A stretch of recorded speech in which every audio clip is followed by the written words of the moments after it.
প্রবাসী ভাইয়েরা অনেক কষ্টে থাকে, কিন্তু ভিডিও কল করে সে হাসাহাসি করে, সে ফ্যামিলিকে বোঝায় যে সে অনেক ভালো আছে। ফোন করলে সে হাসে, কিন্তু তার ভেতরের কষ্টগুলো সে বোঝাতে চায় না। একজন প্রবাসী ভাই, সে যখন তার ফ্যামিলি ছেড়ে যায়, তার পরিবার ছেড়ে, তার দেশ ছেড়ে, শুধুমাত্র তার পরিবার যেন ভালো থাকতে পারে এই জন্য সে ভিন দেশে গিয়ে কাজ করে, সারাদিন পরিশ্রম করে।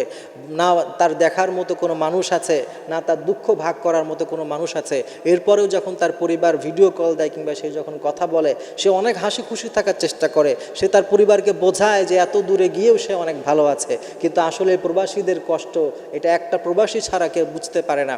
এজন্য যারা প্রবাসী আছে তাদের প্রতি আমাদের স্যালুট, যে তাদের কারণে এত পরিবার ভালো থাকে, তাদের কারণে বাংলাদেশ ভালো থাকে।